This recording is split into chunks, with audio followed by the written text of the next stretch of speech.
E aí, pessoal, beleza? O jogo tá aqui, mais uma vez, trazendo para vocês um vídeo diferenciado, para no mínimo dizer. Pera, deixa eu ocultar aqui. Agora com participação especial. Então, pessoal, sejam muito bem-vindos ao meu canal. Aqui quem fala, vocês já sabem, Joktan. Para você que não me conhece, seja muito bem-vindo e fique à vontade para conhecer um pouquinho mais. Eu tava de touca, mas eu vou tirar. Eu geralmente não costumo utilizar touca, me incomoda um pouco. De qualquer forma, sejam muito bem-vindos. Para você que já me conhece, não perde tempo aí, já comenta, já curte, já compartilha, se inscreve e acho que a gente já pode começar trazendo com algumas questões, porque vocês já viram o que eu vou abordar hoje, o que eu vou falar, né? A introdução que eu falei no vídeo passado, relativo ao vídeo do Antônio Miranda, e acredito que dessa vez vocês vão achar interessante, porque tem uma participação especial, né? Ninguém mais, nada menos do que o cara que me empurrou para fazer tudo isso aqui acontecer, né? Para começar a fazer o canal de fato, né? Com exceção do Miguel, que o Miguel foi quem de fato me irritou e chegou a fazer, né? Mas esse, o meu amigo que me manda mensagem direto, começou a me mandar mensagem direto que eu tava devendo para ele no vídeo, né? Mas sem mais delongas, apresento aqui para vocês Matheus Tom. E aí, meu irmão Joktan, é isso aí. Vamos lá, galera. Esse cara aí é sensacional. Eu falo, tem muito conteúdo, só que tava faltando assim o gatilho de soltar e mandar bala, porque ele é perfeccionista, entendeu? Então, ele tá conseguindo avançar nesse sentido, eu tô achando sensacional. Tô seguindo o cara aqui e falo pra todo mundo, se tu não tá inscrito ainda, mano, tá perdendo seu tempo, cara. Tem que se inscrever logo. Você vai ver esses vídeos aqui bombado aqui uns 2, 3 meses, vocês vão ver. E vocês não percam tempo, gurizada. Se inscrevam no canal do Matheus, vai estar aqui na descrição. Ele também posta bastante vídeo. Um cara, assim, tem uma frequência muito maior que eu. O maluco é psicopata. Assim, escreve roteiro rápido, faz gravação. Esses dias a gente conversando de madrugada, o cara já tinha um roteiro, já tava com o roteiro quase pronto, já tava gravando vídeo. O cara a dinâmica dele é outra, muito mais rápido que eu nesse sentido. Eu demoro 30 anos para editar um vídeo, né? Aí eu disse, olha, eu vou parar de editar, vou só parar de editar, eu vou só gravar como tá mesmo. Sair errado, saiu, se sair certo, saiu, mas a gente vai de qualquer forma. E aí começamos a dar início no canal, né? Mas o Matheus, ele é um cara muito bom, cheio de conteúdo também, ele sempre faz questão de pesquisar, alusão, comentar. Às vezes a gente troca uma ideia antecipadamente a respeito de assuntos e temas, a gente até entra em alguns debates específicos, e eu estou sempre lá também, comentando alguma coisinha para acrescentar alguma informação, ou complementando alguma informação, ou às vezes xingando ateu, né, que eu gosto, né? Eu gosto bastante, não posso negar esse meu lado, né, de ficar xingando ateu. E falar em xingando ateu, né, nós vemos aqui, assistir um vídeo de um react, né, ou seja, nós estamos reagindo a uma reação do Antônio Miranda, né, vídeo do Tasso Curvo, né, 25 ateus contra um cristão, e o Antônio Miranda, ele já tem um tempo atuando como um ateu militante, né, e como bem o Mateus sabe, né, todo ateu é burro, então ele fica propagando essas burrices, a gente tem que participar de vez em quando, né, do comentário do debate para ver o que pode surgir, o que pode acontecer. Vale, vale ressaltar aqui que ele é um pseudo-ateu, porque nem ateu a gente pode considerar esse cara na realidade. Infelizmente, ele não tem nível ainda de debate, mas vamos seguir, vamos seguir. É difícil defender esse cara, mano. Eu tento mesmo defender as pessoas, mas tem gente que não tem como. Eu acho que o principal problema dele, e vocês já vão ver no vídeo, é que ele tem o costume muito de ironizar coisas que são para ser tratado como séria. E eu não assisti o react inteiro. Já tô deixando claro aqui de antemão. Eu vi só o comecinho, tipo assim, 5 segundos de react. E ele já tava com uma cara tosca.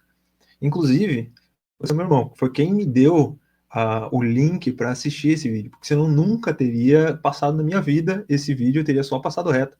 Ele disse assim: assiste e faz react no teu canal para te se estressar. Literalmente ele disse isso. Então eu quero ver o que vai sair daqui, o que vai surgir de opiniões relativas, mas eu vou tentar tratar o o Miranda de maneira séria. Se vê que ele tá ironizando muito, tá de brincadeirinha, a gente deixa um pouco de lado e começa a ironizar também. Eu tava falando pro Matheus agora há pouco. Quando o argumento começa a ser muito ridículo, eu começo a rir. E eu não tenho como não agir de outra maneira, porque é difícil. Tem que lidar com alguns tipos de argumentação. Vocês vão ver no outro react que eu tenho que fazer, né, que já está praticamente pronto o estudo, né? Mas se ele começar a também tratar e agir dessa mesma forma, eu não vou tratar dos assuntos que estão no estudo. Eu vou deixar um comentário mais fixado com todas as informações ou deixar exposto o PDF com essas informações específicas de texto para a gente poder abordar e comentar sobre, né? Como eu sempre tenho o costume de falar qual vai ser o próximo vídeo, o próximo vídeo vai ser relativo ao Paulo Júnior já foi, seria esse vídeo do Antônio Miranda. O próximo vídeo é sobre o Flávio Amaral. Eu tenho que fazer o próximo vídeo relativo a ele, relativo a um escândalo específico. Faz parte do movimento Libertos por Deus. Não sei se o Matheus conhece. Esse cara, recentemente, ele foi exposto por algumas pessoas que faziam parte desse movimento. E praticamente estava criando uma seita, né? Claro, uma seita que, em tese, com intuito beneficioso, mas todas elas começam dessa maneira até se tornarem um negócio muito danoso e começarem a prejudicar os membros, né, por assim dizer. Mas sem mais delongas, porque eu já estou me demorando muito nessa introdução, né? Vamos pro React para ver o que o Antônio Miranda tem a dizer, né, a respeito do vídeo do Tassos. Talvez, se der eco aqui, eu vou mutar, mas aí eu desmuto, a gente vai comentando e nós vamos ponderando a respeito do assunto, beleza? Então, vamos lá.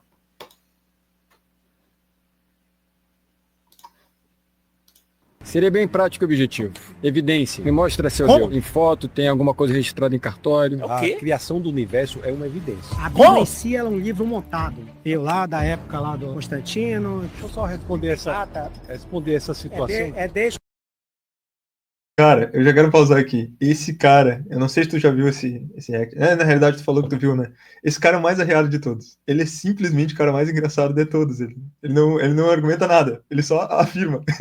Ele só vai afirmando e mano, é engraçado esse vídeo, porque, tipo assim, eu acho que, assim, ao meu ver, né? Ao meu ver, minha análise, eles pegaram uma galera bem, assim, bem...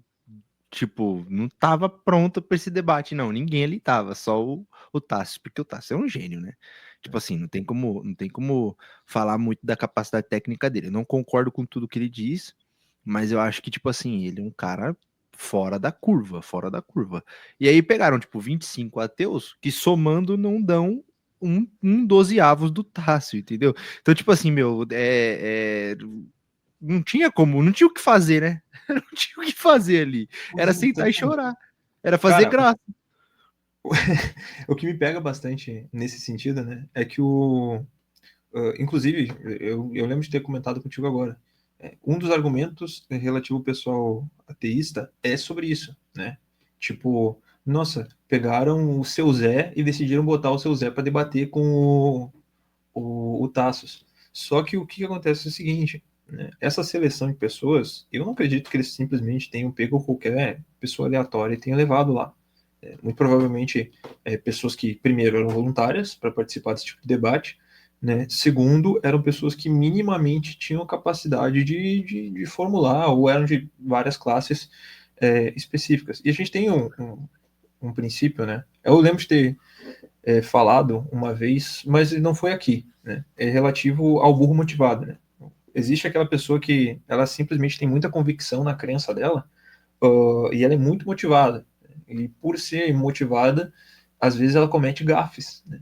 Quando ela não tem muita certeza daquilo que ela está falando, né? Mas ela tem muita convicção da crença, ela começa a querer debater e a querer reafirmar as informações que ela tem. Isso é um problema.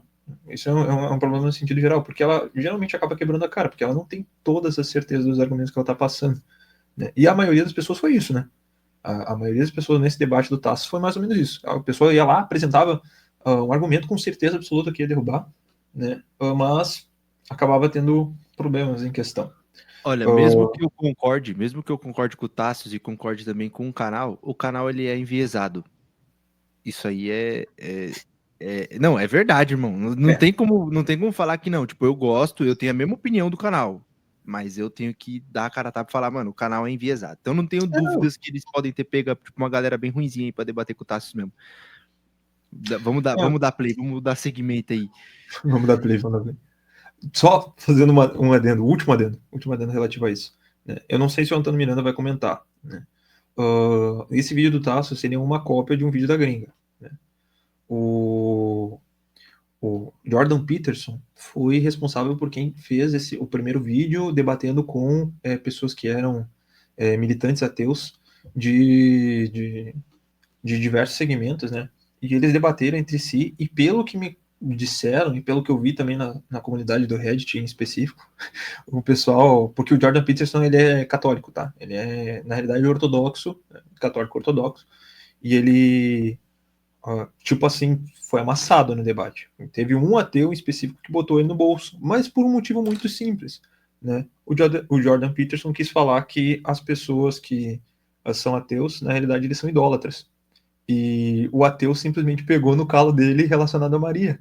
E aí, meu amigo, idólatra com idólatra, os dois brigando, não tem o que discutir. Ele saiu para a linha de defesa, tipo, não, porque a gente não adora Maria. E o ateu botou o cara contra a parede, amassou o cara. E aí não tem o que fazer. Mas aqui não vai acontecer a mesma coisa, porque o Tasso ele é protestante. Então, se alguém fala alguma coisa contrária à Igreja de Roma, né, o Tasso não vai defender. Tipo, é uma outra pira, uma outra pegada. Então, por exemplo, agora que o cara acabou de falar mal de Constantino, né? O Tasso não vai defender Constantino. Constantino é católico. Né? Ele vai fazer a defesa relativa ao cristianismo, mas nada relacionado àquilo que ele não professa, aquilo que ele não acredita. E talvez esse seja um dos pontos fracos, né? Não estudar o seu inimigo e não saber como abordar. Esse ateu da gringa, aparentemente estudou o Peterson, sabia que o cara é ortodoxo, foi lá e matou ele num ponto-chave. Mas eu acho que, por exemplo, aqui o debate nem seja tanto esse, que nem no caso do Tassius, ele nem critica Constantino. Ele só cita que Constantino é o criador do cristianismo, que é uma grande merda que eles falam, não tem nem sentido isso aí, é ilógico. Descarta até toda a historicidade do cristianismo do primeiro século. Mas, tipo assim, é algo que popularmente é falado. E, inclusive, boa parte do protestantismo defende, uma boa parte do protestantismo defende essa tese. Então, assim, tipo, o que eu vejo? Eu vejo que é um debate bom. O Tassius, ele detona os caras, isso é verdade. Eu assisti o vídeo original, ele detona os caras, isso é top. O que o Antônio Miranda vai falar não tem nada a ver com a questão da idolatria, eu acho. Eu acho que ele vai focar, sabe no quê? Ele vai focar na parte do códex da Bíblia, da definição do cânon bíblico, e talvez ele foque em coisas do tipo, sei lá, fique tentando jogar piadinha em cima das histórias, sabe? Por exemplo, isso aí, que é o que ele sempre faz, sabe? Isso aí, não sei o que e tal, que eu acho que é a mesma história que fala isso, que é a mesma história que fala aquilo. Então, tipo, esse cara é tosco por isso. E tipo assim, eu acho que é aí que ele vai atacar. Ele não tem essa capacidade intelectual para conseguir argumentar um bagulho desse. Esse cara deixa eu ficar quieto, dá play, vamos ver o bagulho. Vamos lá, então. Como é que a gente vai confiar num livro que excluiu 20 coisas pra gente não ter o conhecimento e discernimento? Como você me explica isso? Pessoal, eu sou Tasso Licurgo, sou pastor, professor, advogado. Estou aqui para debater com 25 ateus. A Bíblia é o livro mais confiável que existe. Peraí, mano. A Bíblia é o livro mais confiável que existe. É o livro que fala que o Sol e a Lua pararam o dia inteiro sobre um território, né? Sobre duas cidades diferentes. É o livro mais confiável que existe, né? É o livro que fala que teve um The Walking Dead em Jerusalém e ninguém registrou. É o livro, esse é o livro confiável, tá? É o livro que fala, né, que o homem ficou 3 dias e 3 noites dentro de um peixe. Pra vocês terem ideia. Então é o livro confiável, né? Vamos ver aí. Beleza. Tudo bom? Seu nome é? Beto. Prazer, Beto. Prazer. Passos. A Bíblia é o livro mais confiável que existe. Porque na minha cabeça, qualquer um pode simplesmente escrever um livro, dizer que foi iluminado por alguma coisa e as pessoas acreditarem, né? E documentar de alguma forma. Não é os mormons não fizeram isso, né? Os islâmicos não fizeram isso, os cristãos não fizeram isso, todo mundo faz isso. Né? Eu acho que falta provas palpáveis para a gente poder dizer que a Bíblia é o livro mais confiável, né? Eu posso lhe apresentar algumas. A Bíblia é um documento. São 66 livros.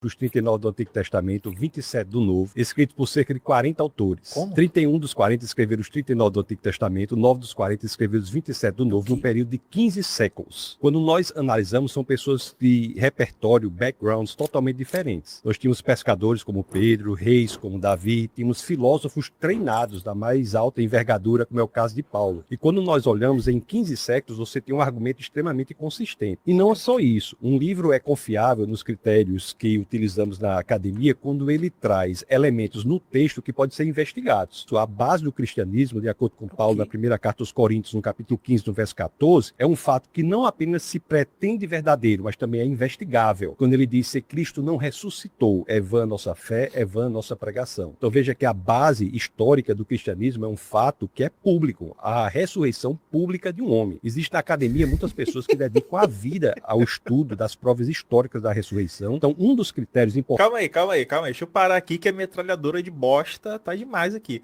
Vamos lá. Sobre a quantidade de livro que tem na Bíblia. Cara, cada Bíblia de cada religião cristã vai ter uma quantidade de livro. A igreja copta vai ter uma quantidade, a igreja ortodoxa vai ter outra, a católica vai ter outra, a evangélica vai ter outra. Quer ver? Deixa eu ver aqui se eu acho para vocês aqui, ó. Os cânones bíblicos cristãos variam dos 73 livros do cânone da Igreja Católica, os 66 do cânone das denominações protestantes, os 81 livros, né, da Igreja Ortodoxa, etíope, etc. Então, são quantidade de livros diferentes. E aí você vai ter outro detalhe, que você vai ter os livros que ficaram de fora e que já tiveram na Bíblia, né? Você vai ter os livros apócrifos. Cada livro desse aqui, galera, tem vários livros bíblicos aqui dentro, tá? Que alguns já tiveram no cânone e outros não. Aqui, ó, só pra vocês terem ideia, isso aqui é tudo índice, tá? De livros que são cristãos, né? Que são judeus que estão fora, por exemplo, né?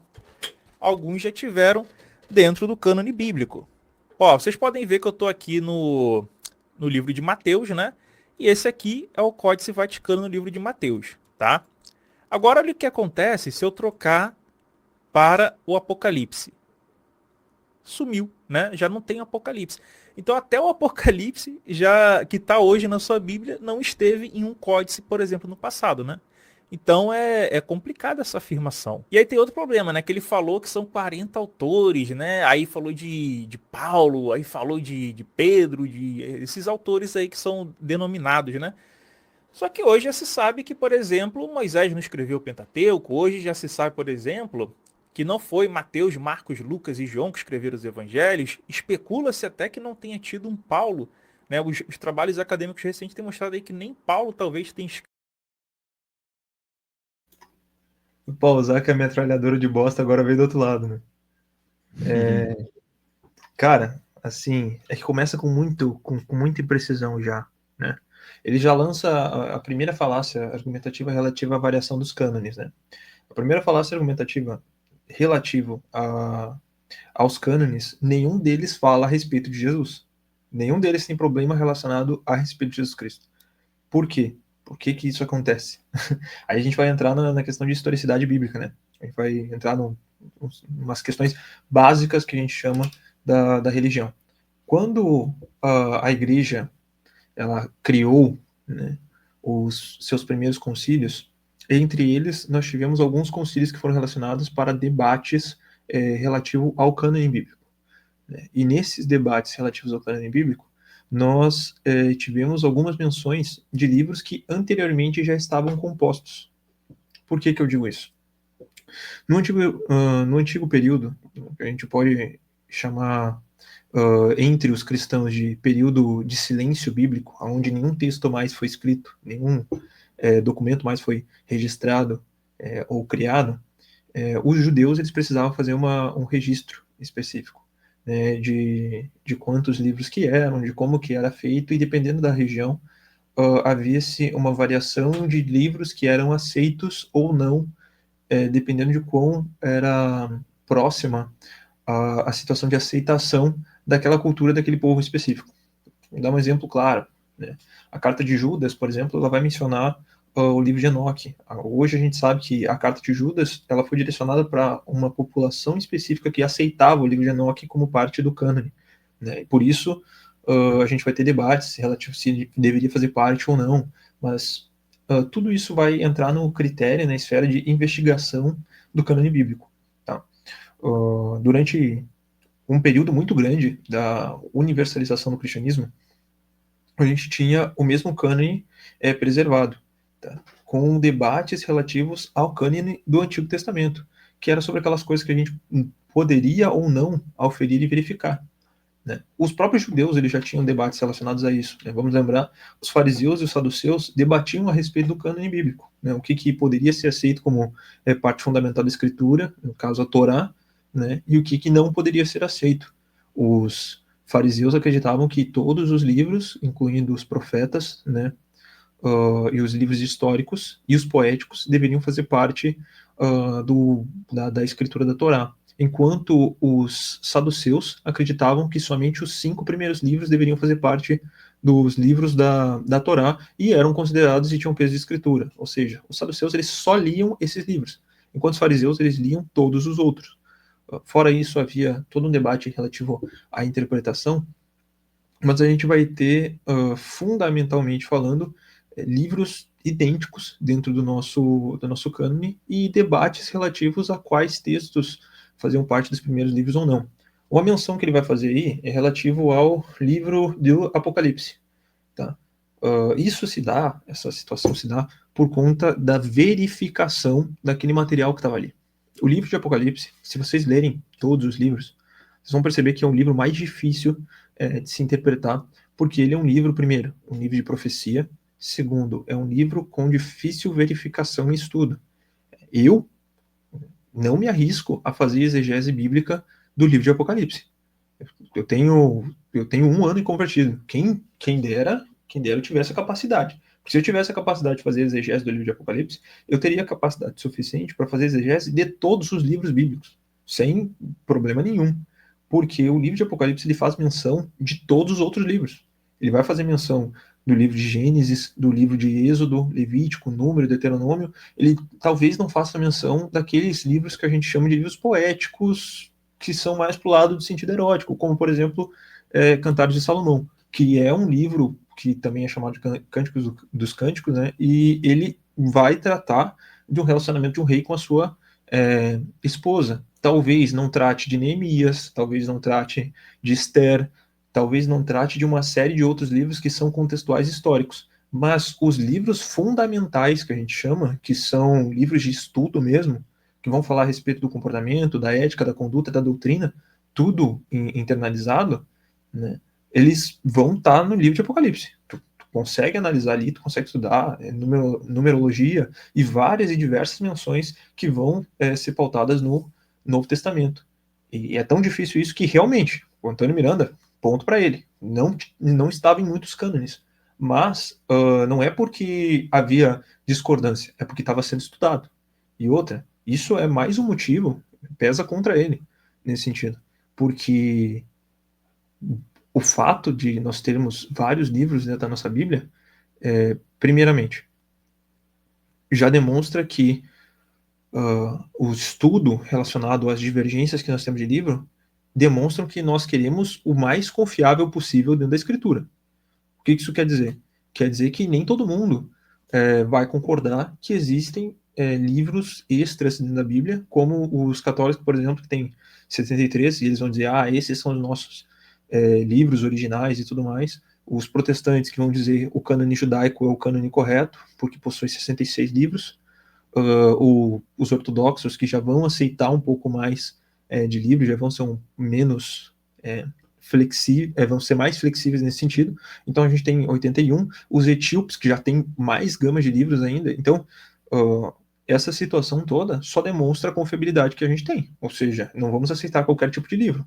Eu não sei se o Antônio Miranda, quando ele vai pegar fontes, por exemplo, historiográficas dentro dos livros que ele compôs, se ele compôs algum livro, porque eu não acompanho muito o trabalho dele, eu não sei se ele pega qualquer fonte e insere dentro do livro dele só porque corrobora ou porque acredita naquilo que ele está falando, né?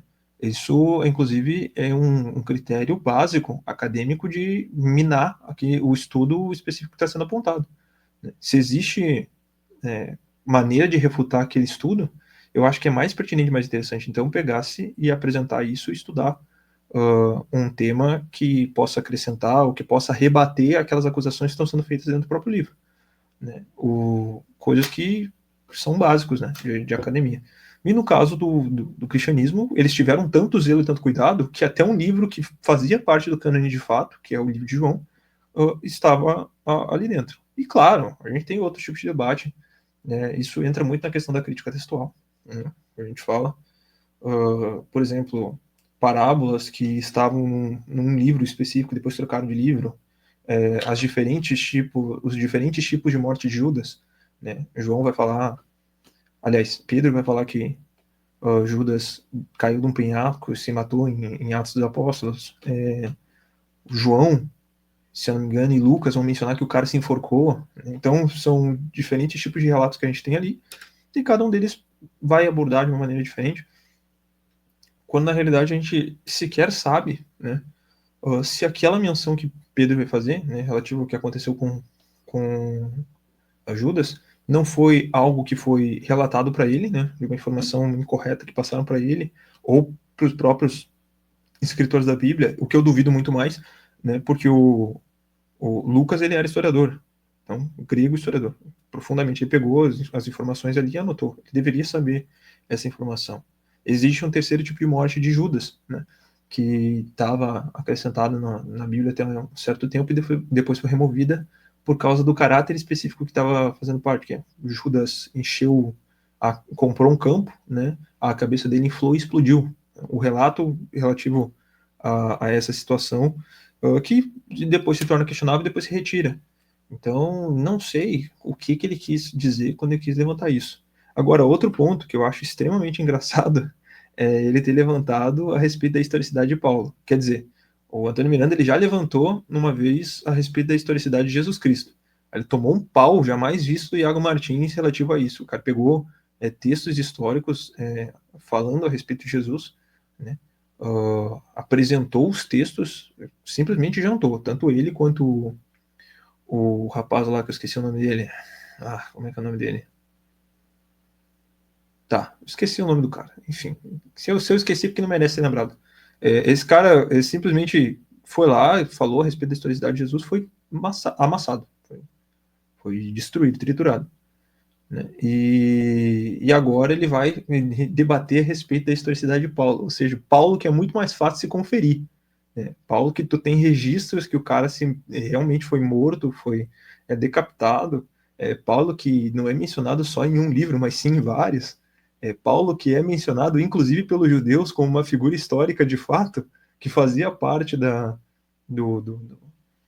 Sinédrio, era discípulo de Gamaliel de fato, vários textos que vão corroborar e afirmar que esse Paulo existe, inclusive textos extra-bíblicos, porque existem gregos que trocaram cartas e conversaram a respeito, né? E, cara, assim,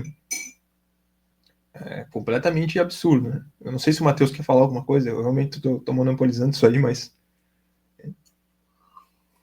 Não, sobre o que o Antônio Miranda fala, ele, pelo menos pelo que eu entendi, ele zomba a questão da Bíblia ser confiável. E aí ele tira sarro, citando algumas histórias bíblicas e tudo mais. Mas são histórias bíblicas, inclusive, ele cita de Jonas. Ficou 3 dias dentro de um peixe. Existem, só assim, não estou dizendo que não é porque eu estou falando ou porque de fato está ali que obviamente isso acontece, né? Mas já aconteceu um caso similar de um pescador que estava mergulhando, não sei se era um pescador, sei que ele era em Massachusetts, não sei como é que fala essa bodega. Como é que fala aí, Joctan, o nome da cidade lá nos Estados Unidos? Um nome difícil pra caramba. Ele foi mergulhar e foi engolido por uma baleia, irmão. E aí ele conseguiu ficar por volta de 30 segundos, né, dentro da baleia lá. Ele tava com o snorkel dele e ele foi cuspido pelo peixe. Então, tipo assim, eu sei que parece absurdo você imaginar que uma pessoa fique 3 dias dentro de um peixe, ignorando a onipotência de Deus, né? Considerando essa possibilidade, você ignorando a onipotência de Deus, considerando que, pela história, quem permitiu que isso acontecesse foi o próprio Deus, e a história em si, escrita no livro, nesse documento, considera ele um ser onipotente, aí a gente entra nessa questão. Pelo texto não é impossível, porque o ser que conduz essa história é onipotente. Mas pela realidade, se a gente parece bem difícil, mas existe um caso similar na atualidade de um homem que foi engolido por um peixe também, ficou por cerca de 30 segundos dentro de uma baleia e foi cuspido por ela. Então, assim, não são histórias completamente impossíveis, ou assim, não são absurdas, né? Porque existem alguns casos que aconteceram em similar. Se falar sobre a confiabilidade da Bíblia, do texto bíblico, é interessante, e eu tenho diversos pensamentos acerca disso, pensamentos acerca das pesquisas que são feitas. Quando ele questiona a historicidade de Paulo, isso realmente existe no âmbito acadêmico, né? Lógico, né, que ele é muito rebatido, é um âmbito acadêmico muito combatido pela teologia num todo, porque a teologia num todo ela tem a base cristã, né? Então, quando qualquer pessoa tenta iniciar um pensamento nesse sentido, de contrapor a historicidade de um personagem bíblico, é lógico que toda a academia teológica vai se fortalecer ou contra ou a favor dessa pessoa. Nesse caso, da historicidade de Paulo, por enquanto, ainda não tem nenhuma pesquisa acadêmica de fato que tenha dado certeza real do que eles estão falando, porque, tipo assim, você pode perceber que toda a academia teológica num todo, envolvendo todas as outras igrejas, pelo menos as mais... qual a palavra que se usa quando fala sobre esse tema? As academias mais... as pessoas que têm caráter, que estão dentro da academia. Não tem como falar de outra forma. As pessoas que têm caráter, os acadêmicos com caráter, o que eles fazem? Eles realmente validam as situações, eles pegam esses estudos e eles colocam isso em ponto, sabe? Por exemplo, você analisar a situação e falar assim, bom, realmente isso aqui tem um pouco de sentido. Você percebe que hoje em dia, na academia, é quase que unânime que a história de Jó pode não ser uma história real, pode ser um conto ali do povo judeu. Então, assim, existe esse pensamento, ele é um pensamento majoritário. Então, mas por quê? Porque isso foi através de estudo, foi através de pesquisa acadêmica.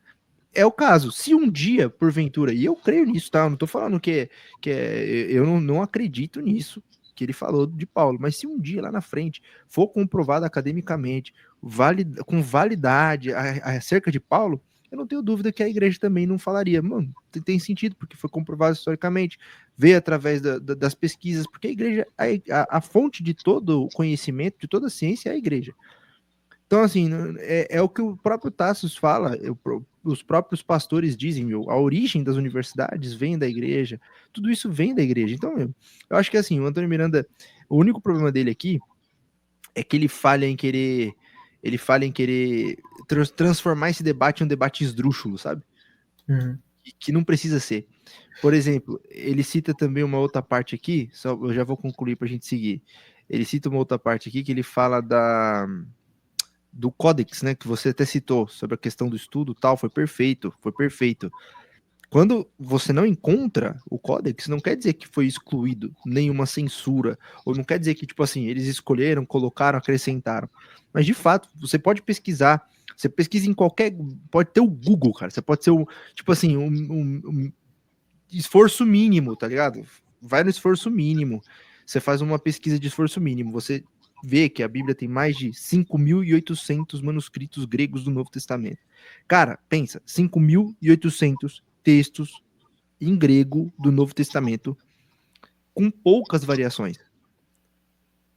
Como que você não vai falar para mim que esse é o livro mais confiável?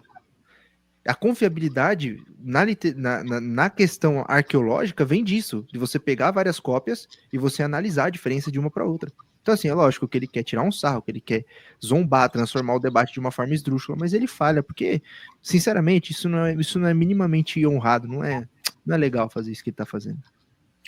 Sem contar que, uma observação, né, só para terminar, uma coisa que eu vejo que a maioria dos ateus pouco sério, que não consegue lidar com o argumento em si, é que eliminar o argumento com alguma falácia específica ou com alguma parte esdrúxula que é difícil de entendimento ou é difícil de compreensão. Uma vez, muito tempo atrás, debateram a respeito do eclipse que tinha acontecido com Jesus, no período que ele foi crucificado. Aí, os pessoal simplesmente descobriu que houve um eclipse no período, exatamente na data da crucificação. Então, os caras simplesmente recuaram. Não tem mais o que falar a respeito disso. Agora é comprovado cientificamente. Se, porventura, os caras vão lá e começam a fazer investigação a respeito disso e vão minando a argumentação, não é mais fácil tu só lidar com o argumento em questão? Porque é muito mais fácil tu lidar com aquilo que está sendo apresentado do que ficar atacando espantalho. Né? Essa questão do Sol ter parado, né, que ele quis mencionar, porque o Sol parou durante um período de tempo, existe uma séria linha de pessoas que está estudando a respeito disso, se de fato o Sol parou ou se não parou. E, querendo ou não, sendo honesto e sincero, a igreja, os teólogos e pessoas da área da ciência que são mais voltados para o estudo bíblico, eles são os mais interessados nisso. Cara, já parou para pensar? Tipo assim, se a gente tá de fato acreditando numa coisa que é mentira, a gente tem que saber. São 2000 anos de mentira. São, aliás, mais do que isso, porque nós estamos tratando de livros judaicos também. Né? O Tassos ele vai falar muito bem. Né? O período do Antigo Testamento são 15 séculos. São 15 séculos escrevendo. Então, tipo, cara, como é que a gente não vai querer saber a respeito desse assunto, entende? É fundamental. Fundamental. Tanto o zelo que a gente tem pela escritura, né, de preservação, quanto o zelo que a gente tem pela escritura de lidar com o texto, tanto com o zelo que a gente tem de estudar se esse texto é verídico ou não. Tipo assim, o cara fala como se eles só acreditam no bagulho mitológico, eles só creem, o bagulho só tá ali, entende? E eu acho isso um absurdo, mas se ele quer tratar dessa maneira, se ele quer tratar dessa forma, com risadinha e com piada, tudo bem, não tem problema nenhum. A questão toda é que se a argumentação dele for uma argumentação falha e fraca, como essa que ele acabou de apresentar, que é uma argumentação ridícula, né, relativa ao cânone bíblico, a única coisa que você tem que fazer pro grande anti-ateu, aliás, anti-teólogo, né, Antônio Miranda, é mandar ele estudar. Volta a estudar, vai atrás de talvez uma faculdade de teologia, alguma coisa para ele poder ver o outro lado e apresentar um contraponto que seja minimamente decente. Porque senão ele só está perdendo. Né? Essa questão de cânone bíblico é muito debatido e é muito fácil. Eu tive um curso básico de teologia. Eu fiz um cursinho básico de teologia. Então, eu já vi toda essa série de coisas. Mas também eu procuro estudo, mas eu já tive aulas relativas ao cânone bíblico. A fundamentação desse cânone e também debatendo com católico, porque meu passatempo favorito é debater com católico mesmo. Então, a gente vai aprendendo coisas, a gente vai descobrindo coisas. Então, eu sugiro, talvez, que estude um pouco mais o tema, porque, infelizmente, não tem o que fazer. Né? Mas vamos lá para a continuação do que ele vai comunicar. Essa pausa que eu fiz aqui ficou muito boa, né? Os dois apresentando um biquinho com a cara toda troncha. Olha a cara do Licurgo, mano. Meu Deus do céu. Muito bom. Vamos lá. Escrito as epístolas. Então, assim, tu vê que ele tá vomitando um monte de coisa teológica para pessoas leigas que não sabem, que não estudam, que não convivem com esse tipo de coisa no dia a dia. Essas pessoas estão engolindo isso porque simplesmente elas não trabalham com isso, elas não estudam isso. Só para dar um exemplo para vocês, isso aqui é o Novo Testamento grego, é um livro acadêmico, não é um livro ateu. E só pra vocês terem ideia, cara, isso aqui é aparato crítico, isso aqui são variações, tá? Variações textuais que alteram em várias passagens, em vários textos, o livro confiável. Isso aqui é só uma página, só que assim, essa perícope aqui que tá faltando, ou seja, que isso aqui, que tudo que tá aqui em amarelo, que eu grifei, que tem colchete duplo, é a passagem de quem nunca pecou atire a primeira pedra, da mulher adúltera. Toda essa passagem é adulterada. O final de Marcos, por exemplo, é todo adulterado, o final de João todo adulterado, tudo acréscimo, fraude, coisas de séculos depois. Então esse é o livro confiável. Aí, só para vocês não falar que eu tô mentindo, abri aqui uma página aleatória. Olha aqui, ó, quantos tipos textuais diferentes nós temos. E isso tanto na Bíblia grega quanto na Bíblia hebraica. E aí eu pergunto a vocês, né? Eles vão falar assim, não, essas milhares de adulterações na Bíblia, de variantes na Bíblia, não fazem diferença. Uma vírgula, uma pontuação já faz diferença. Imagine palavras inteiras, textos inteiros que são removidos, acrescentados. Por exemplo, no português, se eu falar assim, ó, comi gente. Se eu falar comi gente, sem vírgula, você vai achar ou que eu sou canibal, né? Ou que eu tava em uma suruba, né? Alguma dessas duas coisas você vai achar. Agora, se eu coloco comi, vírgula, gente, eu estou avisando, enunciando que eu comi, que eu jantei, que eu almocei, que eu lanchei, mas que eu fiz uma refeição, que eu me alimentei, né? Então, uma vírgula, uma pontuação já faz diferença. Imagine você aí, palavras inteiras, textos inteiros que são removidos, acrescentados, livros que são removidos, né, como o Pastor de Hermas, etc., que já tiveram em cano, Clemente, que já teve em cano, que depois foram removidos. Imagine isso aí. Então esse aí é o livro confiável, um livro que está cheio de erro científico, né? Cheio de erro científico, e é o livro que nós temos que ter como livro confiável, um livro que ensina a escravizar pessoas, por exemplo, é o livro confiável, né? Mas vamos seguir aqui. Esse cara chega na conclusão que ele é diabo, cara. Não é possível. Ele veio só pra me tentar. O meu irmão tinha razão. Meu irmão tinha razão. Realmente é um vídeo, primeiro, cômico e segundo, sádico, né? É pra doer mesmo. Cara, beleza. Vou tratar dos argumentos rápidos, porque a gente já fez uma pausa muito longa para falar a respeito desse tema.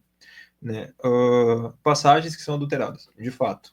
Crítica textual, a gente vai lidar com esses argumentos, a gente vai falar a respeito disso, mas nada que seja fora da argumentação. O que acontece? A Igreja Católica ela vai abordar que algumas passagens que estão adicionadas ali, por exemplo, o final longo de Marcos, por exemplo, a passagem da mulher adúltera, por exemplo, os adicionais que existem em Daniel, são coisas que vieram passadas da tradição oral. Né? A tradição oral ela vai fazer menção relativa a essas passagens, elas vão fazer menções a respeito disso, só que tudo isso está dentro da escritura, porque também foi mencionado pelos patrísticos, e aí vamos lembrar, os patrísticos eles nada mais eram do que pessoas que estavam muito próximas do período cristão original, ou seja, a gente está falando de Irineu de Lyon, que era discípulo do discípulo, né? Inácio de Antioquia, que era discípulo de apóstolo, de 2 apóstolos. Então são pessoas que realmente estavam muito perto daquele período e eles fazem citações. Eles falam a respeito dessas passagens. E essas passagens específicas que ele está querendo trazer e querendo abordar também é só bobagem, tá? Vamos ser honestos e sinceros.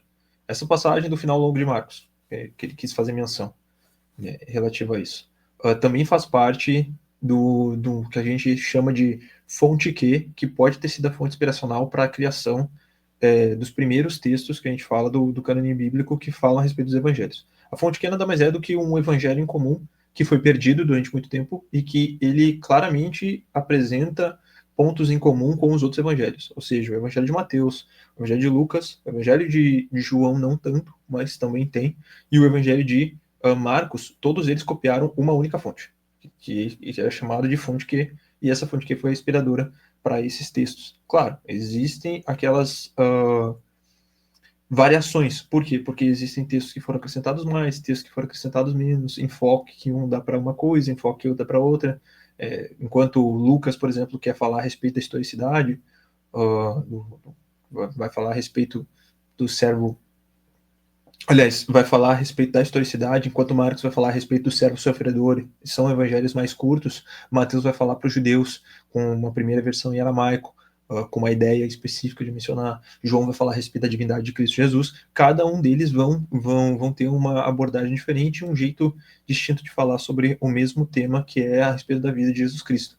Né? Mas isso não é suficiente para ele chegar aqui e dizer que são fontes que são questões de crítica. Outra questão relativa à pontuação. Eu achei muito legal, muito pertinente, que ele não falou nenhuma pontuação dentro do texto bíblico.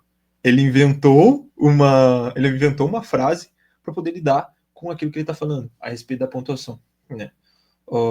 Essa crítica textual relativa à pontuação, realmente, assim, eu convido todo mundo a estudar sobre esses textos. São coisas mínimas de, tipo assim, uma variaçãozinha de texto específico. Vou te dar um exemplo que eu sei de cabeça, né? Eu não preciso ficar trazendo o livrinho aqui pela autoridade, livro que não se leu ou só grifou com aquelas informações que se acha que é importante e pertinente para falar de um monte de bobagem, um monte de asneira. O texto que vai falar da crucificação de Cristo, quando ele estava pendurado no madeiro, e ele olha para o ladrão e fala, em verdade vos digo, que hoje mesmo estará comigo no paraíso. Anteriormente, alguns dizem que ali havia uma vírgula, e essa vírgula faz uma alteração no texto, que vai dizer que, na realidade, o ladrão ele só vai ser levado ao paraíso depois da ressurreição, e não naquele momento em específico que Cristo diz que vai acontecer, né, que os dois morrem e vão direto pro paraíso em específico. E há esse debate acadêmico, todo mundo sabe sobre isso. Se eu pegar a minha Bíblia aqui, minha Bíblia é furreca, né, é uma Bíblia que inclusive tem alguns erros gráficos, né, na hora de transpassar, porque Brasil, né, a gente não pode confiar muito no que está sendo falado. Na minha Bíblia, se eu pegar o texto específico de Marcos, que ele acabou de mencionar aqui, a gente vai ter uma alusão explicando que esse final é o final longo de Marcos, né? Que esse final tem uma adição aqui, ó. Obviamente não vai estar escrito exatamente isso, vai ter um colchete, tá? Eu não sei se o pessoal vai conseguir ver, eu vou tentar trazer aqui para que fique fácil a visualização. Vamos lá. Aqui a gente tem o texto de Marcos, tá? Quando não aparece, né? Deixa eu trazer um pouco mais perto, um pouco mais longe. Não vai aparecer. Beleza.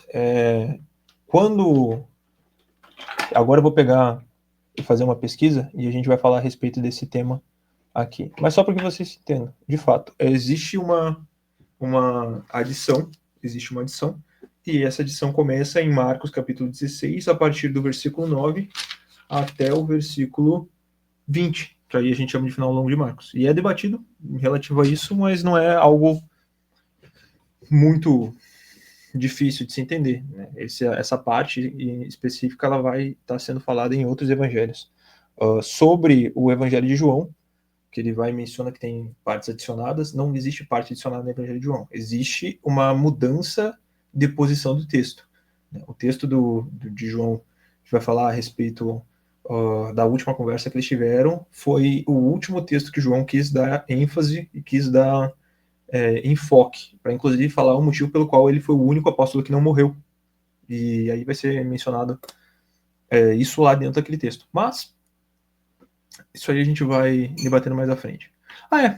Pastor de Hermas, última coisa. Realmente, na Bíblia foi adicionado durante muito tempo a carta do pastor de Hermas, só que ela era uma carta pastoral.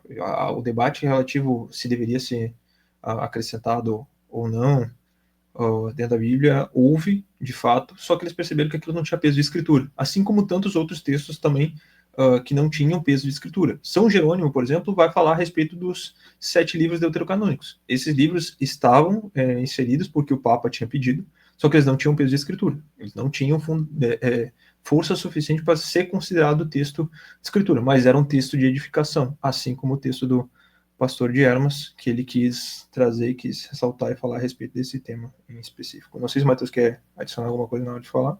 Beleza. Para a veracidade e confiabilidade das escrituras, de qualquer livro da antiguidade, é se ele parece dizer a verdade. Então a Bíblia não se esconde. Não é só saber se o texto parece dizer a verdade, mas saber se ele não foi modificado no passar do tempo. Isso é muito importante saber, é uma pergunta muito importante. Mas por que a Bíblia não foi modificada? Porque o Antigo Testamento é o mesmo texto sagrado dos judeus, chamado Tanakh. No ano 90 depois de Cristo, esse texto foi fechado e ele virou o Antigo Testamento. O Novo Testamento, que começa com 4 biografias, tem várias... Biografia, ele está chamando um texto literário de biografia. Pra vocês terem ideia, né? Cópias que nos garantem dizer que ele não foi modificado. Há 5.680 o que não foi modificado, que ele tá falando, ou seja, ele tá mentindo, né? Ele fala que ele é teólogo e tal, mas ou ele desconhece, ele é leigo, ou ele tá mentindo. Então assim, isso aqui é o que não foi modificado, tá? Isso aqui tudo, aparato crítico, variação textual. Ó, pode ver o calhamaço de variação que tem em cada página. Ó. Isso aqui não é livro ateu. Aí ele tá falando que não tem adulteração. Aqui, ó, vou pegar aqui Aqui, ó, peguei aqui na Bíblia Hebraica. Aqui, ó, a mesma coisa, ó. A mesma coisa. Adulterações, variantes que nós temos na Bíblia Hebraica também. Aí ele tá mentindo para as pessoas que não conhecem, para as pessoas que não entendem, que na Bíblia não tem adulteração. E tá só vomitando coisa errada ali pra galera, né?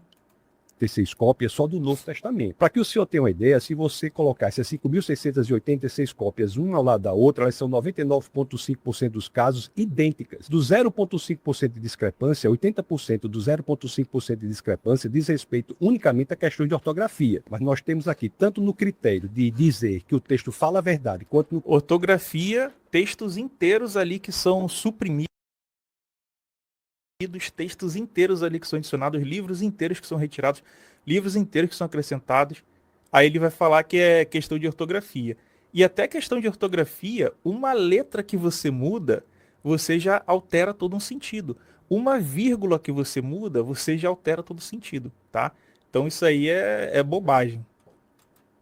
dizer que o que foi escrito lá atrás, exatamente o que nós temos hoje, nós temos a Bíblia como campeã em qualquer uma dessas filas que nós colocarmos. Quando o senhor fala sobre não modificar a Bíblia, a gente tem como exemplo aí, um exemplo grande, é a Bíblia protestante e a Bíblia católica, né? Qual que foi o critério usado para simplesmente descartar alguns livros que não pode modificar? A relevância não está nas pessoas, a relevância está no texto. O que nós podemos analisar é o documento que nós temos. É isso que nós estamos fazendo. Eu estou dizendo que a Bíblia é o livro mais confiável que existe. A relevância está no texto. Tanto é assim que se nós encontrarmos, eu creio fortemente e veementemente que isso não irá acontecer. Mas se nós encontrarmos, por exemplo, uma carta escrita por Paulo, essa carta escrita por Paulo não vai ser acrescentada à Bíblia. Tem livros na Bíblia que nós não sabemos nem quem é o autor. O livro de Hebreus, por exemplo. Isso é interessante, nós não sabemos quem é o autor. Então você veja que... Nem os evangelhos, ninguém sabe o autor. Tudo isso daí é atribuição, são nomes atribuídos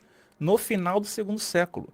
Nem evangelho, nada. Até hoje em dia, até as que eram chamadas 7 epístolas de Paulo estão sendo contestadas academicamente falando. Tem um trabalho aí da Nina Livesey sensacional mostrando isso aí, né? A relevância está no texto. O que eu estou colocando aqui são...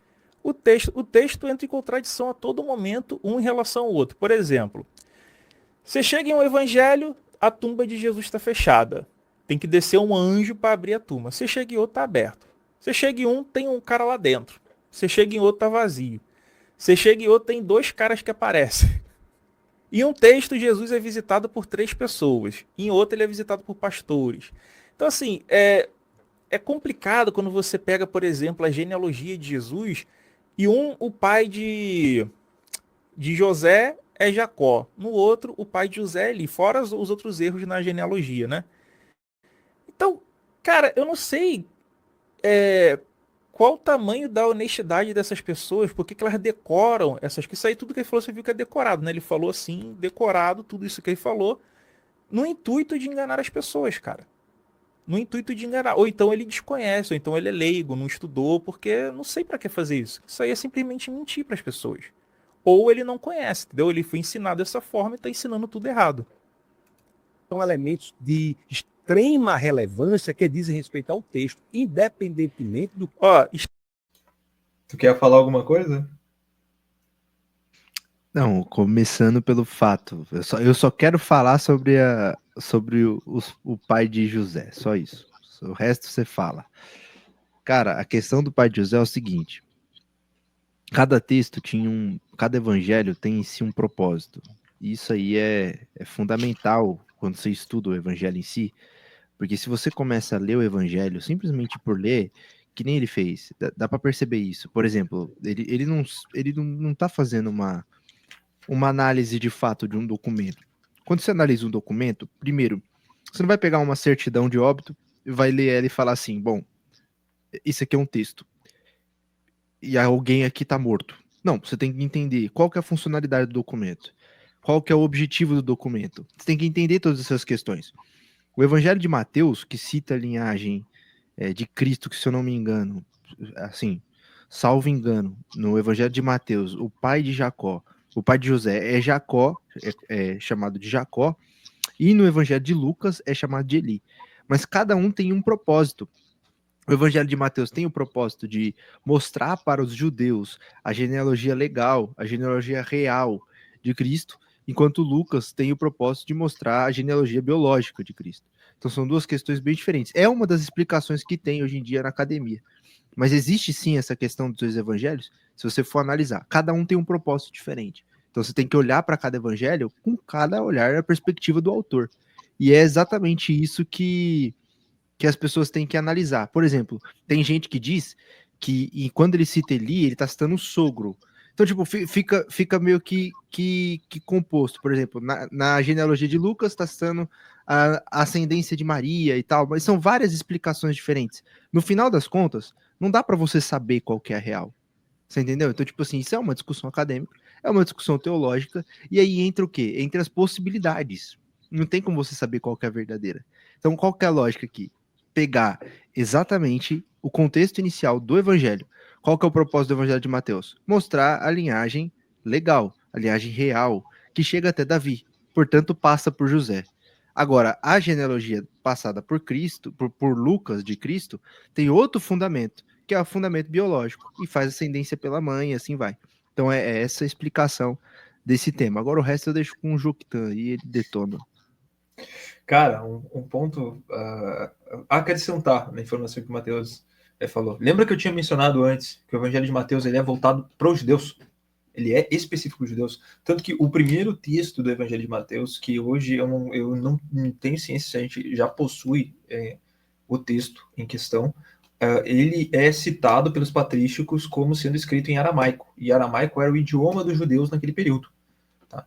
O que eu quero dizer com isso? Quando a gente vai olhar a genealogia de Jesus traçada por Mateus, né, a gente tem dois nomes muito importantes. Né? Jacó, que dá origem a José, tá? E aí, o motivo específico que vai ser ressaltado aqui é relacionado à história de José do Egito, tá? Por quê? Porque a gente tem Jacó, que é pai de José, que Jacó também é pai das 12 tribos, tá? O intuito relacionado ali também um intuito simbólico. A característica que está sendo apontada ali por Mateus, especificamente para falar sobre isso, é que a salvação que José trouxe para o povo Egito e aonde que houve a criação para o povo egípcio e aonde que houve a criação do povo judeu de fato, o povo hebreu dentro do povo, dentro do Império Egípcio da época, né? Essa renovação estava sendo feita agora no Novo Testamento, a partir de José, que havia dado origem, então, a Jesus Cristo. E aí a gente dá continuidade na passagem. Isso aqui vai se tornar, inclusive, motivo de debate, né? Porque José não é pai biológico, mas é padrasto de Jesus, por assim dizer, e por aí vai. A gente tem vários debates relativos a essa questão em específico. Né? Relativo a questão de quantidade de pessoas e detalhes e referências, cara, de novo, aí a gente pode entrar no argumento jurídico do texto. Cara, que isso é a parada mais interessante que existe na história. O argumento jurídico do texto. O que é o argumento jurídico do texto? Cara, pensa o seguinte, você, seu amigo, só vocês dois estavam discutindo num assunto e estavam jogando borracha no ventilador. Vou dar um exemplo. Vou dar um exemplo de uma história que aconteceu comigo. Essa mesma história, do ventilador. Já volto. Tá, beleza. O pessoal da minha escola, durante um período, a gente gostava de zoar, e a gente ficava dentro da sala e a gente tava brincando de atirar o estojo, na realidade, tirar borracha, um pro outro. Então, eu joguei para um amigo, o amigo jogava para outro amigo e a gente ficava atirando-se. Só que o ventilador de teto estava ligado porque estava muito calor. Aí chegou um dia, chegou um momento da nossa jogada de borracha um pro outro, que eu acabei jogando um pouco mais alto, essa borracha bateu no ventilador, o ventilador bateu no vidro e arrebentou o vidro, tá? Foi isso que aconteceu. Esse é o fato em questão. Para que ninguém fosse responsabilizado nessa situação e nesse assunto, tinha-se que de duas uma. Ou a gente colocava a culpa em uma pessoa, né? Ou então a gente inventava uma história específica e todo mundo, inventando a história, resolvia o problema e ninguém seria culpado. Por quê? Porque as únicas pessoas que estavam naquele ambiente era eu e esses amigos. Nesse sentido,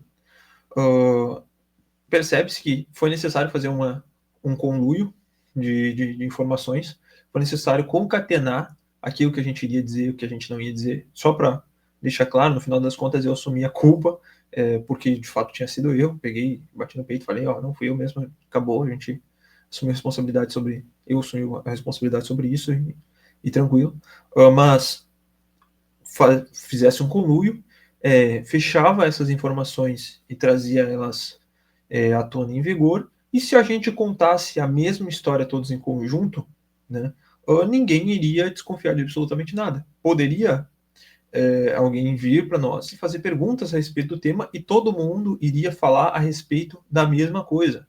O argumento jurídico do texto nada mais é do que isso. Quando nós temos relatos bíblicos que estão falando a respeito de assuntos e pontos que são um pouco diferentes de precisão, a gente não pode esquecer que nós estamos falando de evangelhos sinópticos, ou seja, que são vistos através da ótica de alguém. Ou seja, eu, Lucas, estou escrevendo a respeito do evangelho de Jesus, ou da história de Jesus, segundo a minha ótica, segundo a minha visão.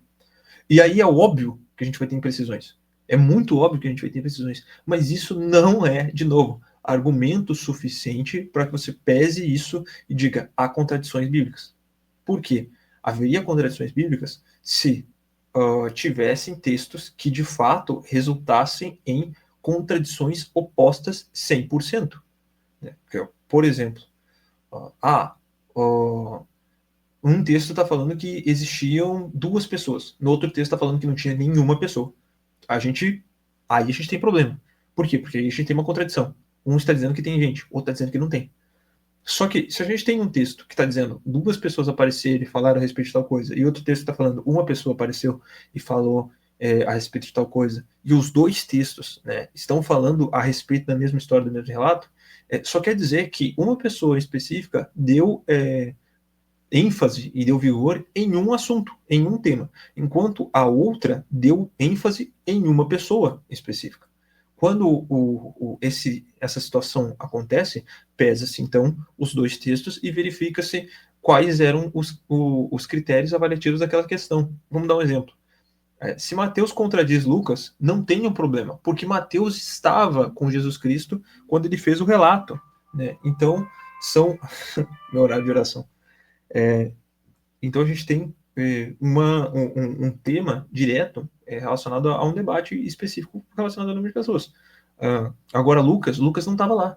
Lucas escreveu, segundo uma biografia, uma história, através de relatos, os quais ele sabia e ele tinha coletado. Tanto é que no começo do Evangelho de Lucas, Lucas vai falar a respeito disso. Ele vai falar aqui, visto que muitos já empreenderam uma narração coordenada dos fatos que entre nós se realizaram, conforme nos transmitiram os que desde o princípio foram deles testemunhas oculares e ministros da palavra, igualmente a mim pareceu bem, depois de cuidadosa investigação de tudo, desde a sua origem, dar-lhe por escrito, excelentíssimo Teófilo, uma exposição em ordem, para que você tenha plena certeza dessas verdades em que foi instruído. Ou seja, a gente tem aqui Lucas falando abertamente e claramente que o texto ele não se trata de uma visão de alguém que viu, mas sim de uma visão de alguém que estudou sobre. Então haveria imprecisões. O Evangelho de João, ele não se preocupa com a exatidão. Tanto é que ele não se preocupa nem com cronologia. Vai ser um evangelho completamente diferente e distinto dos outros. Marcos e Mateus, eles são evangelhos que possuem características específicas e ênfases específicas. Então é óbvio que vai ter debates e informações. E relativo ao nome, vamos ser honestos e vamos ser sinceros. Cara, naquela época não existia sobrenome. Por não existir sobrenome, muitas vezes haviam pessoas que tinham nome composto. Muitas vezes haviam pessoas que utilizavam como sobrenome a cidade com a qual estavam, e isso é normal. Jesus ele não tem sobrenome. O nome dele é Jesus Cristo, né, porque Cristo significa ungido, né, ou então é Jesus de Nazaré, ou Jesus filho de José, ou Jesus filho de Maria. Sempre nós vamos ter falas relativas a isso, por causa dessa questão. Tiago, o menor, é o Tiago mais baixo, Tiago, o maior. Judas, irmão de Tiago. A gente vai ter, sei lá, os católicos vão falar Tiago, primo de Jesus. A gente vai ter Mateus, que também se chamava Levi. Saulo, que também se chamava Paulo, que eram diferenciações de nomes dependendo da região. Isso é muito normal de se acontecer, e naquele período em específico também. Os sobrenomes que a gente tem hoje, eles só surgiram no período medievalista. Então, isso aí, cara, coisa fraca de se debater. E, de novo, se o Antônio Miranda está se propondo a fazer um debate específico a respeito desse tema, querendo tratar dessa forma, querendo falar desse jeito, eu sugiro que ele estude um pouco mais, antes de querer falar e querer dar ênfase em questões específicas, sem ter o mínimo rigor de estudo a respeito do tema e do assunto. A mim me parece que ele teve só preguiça de estudar, ele só quis tratar do tema, só quis falar a respeito do assunto por ênfase. E aí entra naquilo que eu estava falando com o Matheus agora há pouco. É o burro motivado. É aquela pessoa que tem interesse, tem vontade de falar a respeito de assuntos, mas não tem capacidade nem qualidade técnica para falar sobre isso. Ele só quer falar a respeito do tema, só quer falar sobre o assunto, demonstrar a opinião dele, achando que a opinião dele é a coisa mais importante relativa ao tema, quando na realidade, pasme, não é. É só mais uma opinião de alguém que está palpitando a respeito de um tema, palpitando a respeito de um assunto e achando que é muito inteligente, muito intelectual por isso. Eu vou fazer uma pausa rápida, esperar o Matheus chegar, e aí a gente volta para falarmos sobre o restante das coisas e informações, tá beleza? Então, pessoal, voltamos aqui, o Matheus está de volta. Eu estava conversando com ele agora, a gente vai fazer, na realidade, então, um corte agora, e a gente vai tratar dos próximos argumentos do próximo texto dele no próximo vídeo. Então, é isso aí, como eu estava falando anteriormente, sigam o canal. Se vocês gostaram dessa análise específica argumentativa, expondo os textos do Antônio Miranda, aliás, as informações que o Antônio Miranda quis passar, aí respondendo e tudo mais, saibam que a gente vai ter muito mais disso. Aqui eu vou fazer mais um react, eu já estava falando sobre isso.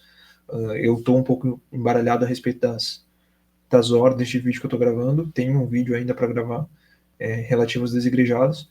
Eu vou tratar dele posteriormente a esse vídeo. Mas o que eu quero dizer para vocês se inscrevam no canal, curtam, compartilhem, deem like, comentem se vocês querem que a gente fale sobre mais informações aqui no canal. Eu vou estar falando individualmente e vou chamar o Matheus também mais vezes para a gente conversar sobre isso.